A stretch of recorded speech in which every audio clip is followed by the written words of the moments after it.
नमस्कार, news India में आपका बहुत स्वागत है। आपके साथ मैं दीपिका सिंह। करेंगे खबरों की शुरुआत बड़ी खबर के साथ। दिल्ली चुनाव से पहले सियासत तेज हो गई है। बीजेपी ने फिर से पोस्टर जारी कर दिया। पोस्टर में अरविंद केजरीवाल की तस्वीर भी चस्पा है। दिल्ली को कूड़ा घर बनाने में नहीं छोड़ी है कोई कोर कसर। दिल्ली चुनाव से पहले सियासत तेज है।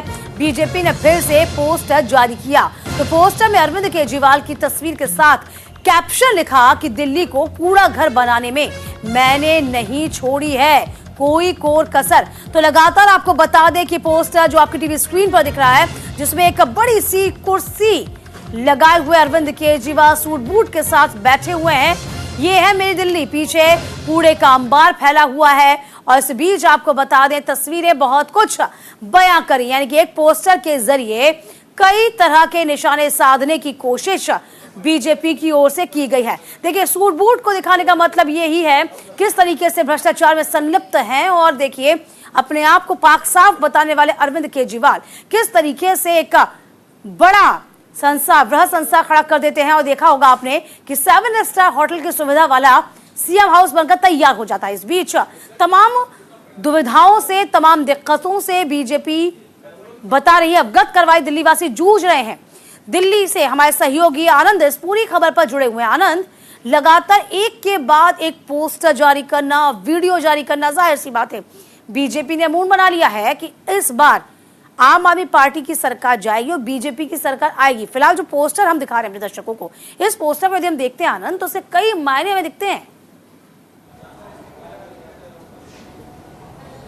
बिल्कुल दीपिका, आपने सही कहा। विधानसभा चुनाव की तैयारियों से पहले या कहीं ऐलान से पहले ही बीजेपी लगातार आम आदमी पार्टी पर वार पलटवार कर रही है। और यही एक और वजह है कि उसने कल ऑटो ड्राइवर से जैसे ही अरविंद केजरीवाल ने मुलाकात की थी, उसके बाद ही आज सुबह खुद प्रदेश अध्यक्ष वीरेंद्र सचदेवा ऑटो वालों के पास गए, जहां उनकी गिनतियों को, उनकी तमाम जो मुश्किलें उनको फेस करनी पड़ रही, उनके बीच गए और कहीं ना कहीं जनता के बीच में रखी।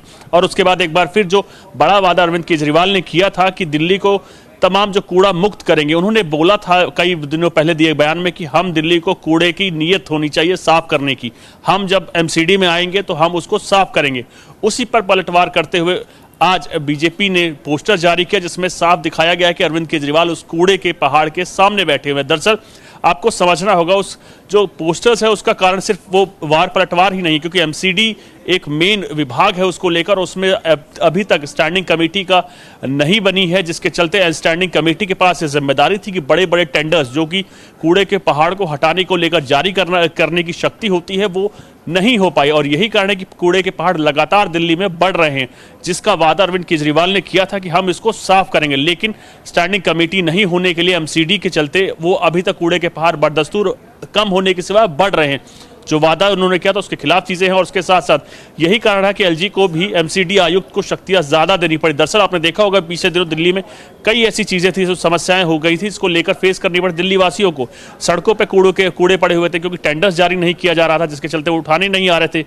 कई ऐसी समस्याएं थी, जिसके बाद अब बीजेपी विधानसभा चुनाव से पहले ही उन पर वार पलटवार शुरू कर दिया और एक पोस्टर जारी किया गया, जिसमें साफ तौर पर दिखाया गया जो वादा अरविंद केजरीवाल ने दिल्ली की जनता से किया था, उसके इतर वो उस कार्य को पूरा करने के बजाय उसको आगे बढ़ा रहे हैं। यानी कूड़े के पहाड़ को जो खत्म करने का उन्होंने वादा किया था, वो अब बदस्तूर आगे जा रहा है, जिसको लेकर एक सांकेतिक विरोध उन्होंने बीजेपी ने दर्ज किया और उसको लेकर आगे भी बीजेपी कहीं ना कहीं इसको मुद्दा बनाएगी। जी और देखिए, हम ये देख पा रहे हैं आनंद, कहीं ना कहीं एक एक लूप होल को बीजेपी की ओर से निकाला जा रहा है। कल देखा आपने, कल वीडियो जारी किया गया था जिसमें दिखाया गया किस तरीके से आपने सीएम हाउस को तैयार किया, शीश महल को आपने तैयार किया, जिसकी जरूरत नहीं थी। एक एक फुटेज जाहिर की गई, एक एक फुटेज दिखाई गई। इसके अलावा देखा जाए तो चाहे बात पानी को लेकर हो, पानी की किल्लत जो कि हमने गर्मियों में देखी थी, इसके अलावा यमुना की सफाई का मसला हो या प्रदूषण का मसला हो, हमेशा ठीकरा आम आदमी पार्टी अपने पड़ोसी राज्यों पर फोड़ देती है। तो जाहिर सी बात है, अब एक एक चीज का सवाल का जवाब भी आम आदमी पार्टी को देना होगा। ये बीजेपी ने मेक श्योर किया। दूसरी बात ये भी कि देखिए, अब चूंकि चुनाव भी नजदीक है और अपने आप में यूं कह सकते हैं कि लगातार दोहरी दिक्कतों का सामना आम आदमी पार्टी करी। एक तो जो कमियां हैं वो उनका पीछा नहीं छोड़ रही, दूसरी कमी ये कि आप जो मामला दर्ज हुआ है, कथित शराब नीति घोटाले का मामला जो उन पर दर्ज हुआ है, उसको लेकर भी आम आदमी पार्टी को अपनी छवि को पाक साफ दिखाना है। तो ये दोहरी चुनौतियां जो हैं वो आम आदमी पार्टी के सर पर मड़ी हुई हैं।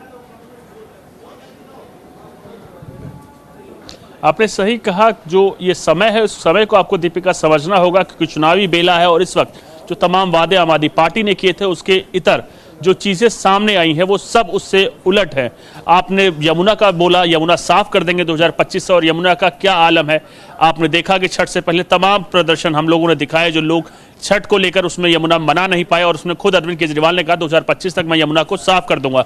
तमाम एसटीपीज जो उसको साफ करने को लेकर यमुना को बनाए गए थे वो कार्य पूरी तरह से नहीं कर रहे हैं, अपनी कैपेसिटी से 70% कम तक काम कर रहे हैं, जिसके बाद ये आलम होता है कि यमुना प्रदूषित हो जाती है। हवा की गुणवत्ता को लेकर लगातार डेली खबरें चलती हैं। जो वादा किया गया था दिल्ली को एयर क्वालिटी इंडेक्स को साफ करने को लेकर, वो साफ होने की बजाय अब पहले पंजाब को दोष दिया जाता था। जैसे ही आम आदमी पार्टी की सरकार पंजाब में बनी, अब दोष उत्तर प्रदेश, हरियाणा और तमाम बाकी राज्यों को दिया जाता जो सीधे बीजेपी शासित है। तो कहीं ना कहीं जो आपकी मंशा है वो मंशा साफ करने के इतर वादा वार पलटवार का दौर है, और उसके साथ साथ तमाम ऐसे मुद्दे हैं जो कूड़े के पहाड़ का जिक्र हम कर रहे हैं। उन्होंने वादा किया था कि साफ करेंगे, लेकिन उससे इतर कूड़े के पहाड़ लगातार बढ़ रहे हैं। तो कई ऐसे वादे किए थे अरविंद केजरीवाल ने चुनाव से पहले, लेकिन चुनाव होने के बाद, सीट पे काबिज होने के बाद वो वादे आज भी पूरे होने को लेकर लगातार अरविंद केजरीवाल को देख रहे हैं। और ये समय बड़ा इंपॉर्टेंट है, चुनावी बेला है, और यही कारण है कि बीजेपी एक एक मुद्दे को जनता के बीच रख रही है, जिससे उसका चुनावी समय पर फायदा उठाया जा सके और कोशिश की जा सके कि इस बार उनकी सरकार बनेगी। क्योंकि आपने कई चीजें देखी, कल जब कैसे ही अरविंद केजरीवाल ने ऑटो ड्राइवर से मिले, तुरंत बीजेपी भी गई ऑटो ड्राइवर से मिले, उनकी जो समस्याएं थी उसको जनता के बीच में रखा, और आपने देखा होगा लगातार बीजेपी कहीं ना कहीं हर एक मुद्दे को लेकर प्रदर्शन कर रही है। तो समय बहुत इंपॉर्टेंट है, चुनावी बेला है, और यही कारण है कि बीजेपी एक एक मुद्दे को जनता के बीच में रख रही है। सॉरी जी, बिल्कुल जाहिर सी बात है आनंद, हम ये देख पा रहे हैं कि बीजेपी हर एक मुद्दे को रख तो जरूर रही है, लेकिन फ्री बिज को लेकर हमेशा से आम आदमी पार्टी को लेकर घेरा जाता है। और आम आदमी पार्टी ने तो अब पूरा का पूरा कैंपेन भी कुछ दिन पहले चला दिया, रेवड़ी कैंपेन चला दिया। देखिए, हाँ, हम फ्री बिज देते हैं, हम रेवड़ियां बांट रहे हैं। और देखिए, कहीं ना कहीं जनता को ये लोक लुभावन वादे भी जो है बड़े रास आते हैं, इससे इनकार नहीं किया जा सकता। अब देखिए, उन्होंने कहा कि इंश्योरेंस करवा दिया जाएगा ऑटो चालकों का, और 1 लाख रुपए उनको दिए जाएंगे उनकी बालिकाओं के विवाह के लिए। तो ये फ्री बिज का सिस्टम है। आम आदमी पार्टी क्या लोगों की नब्ज को हमेशा से टटोल पाई है, और क्या वही सही मौका मार लेती है? क्या माने हम, इस बार क्या वही चीज देखने को मिलेंगी, या फिर हम ये कहें कि 10 साल की एंटी इनकम्बेंसी भी होती है?